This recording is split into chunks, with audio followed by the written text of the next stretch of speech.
رايحين يدوا محمود جهاد احسن لعيب في المباراه. قلتم يا رجاله، قلتم. انتوا بتتفرجوا على ماتش تاني محمود جهاد ايه اللي بطيء والكره بتتقطع منه، ومحدش يقول لي اصل اول ماتش ومش عارف ايه، ما الراجل بيلعب في الدوري. ماشي اول ماتش ما ياخدش راجل مباراه، هو اللي اداله راجل مباراه ده قريبه، ابن اخوه، ابن اخته، عمه ولا خاله، عشان يديله راجل مباراه بناء على ايه؟ طب واللي اسمه حسام عبد المجيد ده اللي شايل 5 6 كور، واخر كوره اللي هي نادر فرج حطها وهو حط دماغه فيها وتطلع بدل ما تروح على يمين عواد، راحت ضربت في القائم وخرجت لولا حسام عبد المجيد. كل الكرات العاليه حسام عبد المجيد هو اللي بيتصداها بكل قوه وبكل شجاعه.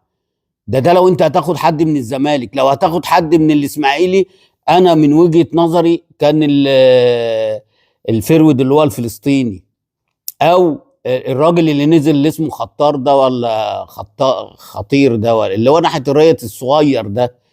انا ما اعرفش برضو المدرب الاسماعيلي اذا عندك لعيب زي ده بينزل يقلب لك الدنيا، تلعبه ازاي اخر 10 دقايق وانت خسران؟ ده المفروض يبدأ اللي هو بيلعب ناحيه الرايت الصغير ده، اللي هو لعيب كوره ده بيفكرنا بالعجوز في ناحيه اليمين. برضو يعني ايه فكر المدربين ده؟ وعشان كده الاسماعيلي بيقبع في القاع، والزمالك مش هينافس برغم ان هو كسب النهارده، مش هينافس بشكل. الراجل اللي واقف على الخط اللي مش فاهم حاجه تماما.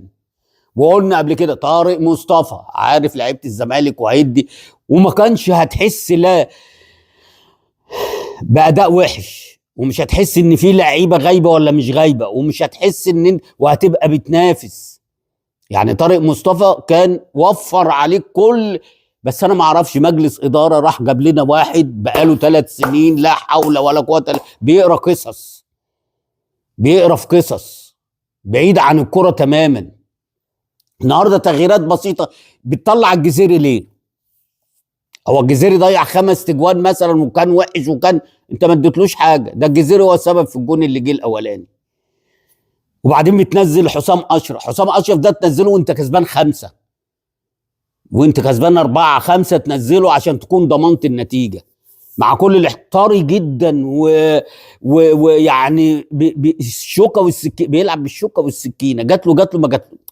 احنا مش عايزين نذبحه، بس انت اللي هتخلينا نذبحه زي ما حرقت محمد السيد، واخد بالك؟ فانا ما اعرفش انت. وبرضه ارجع واقول امير عزمي مجاهد، انت مالكش دور يا امير.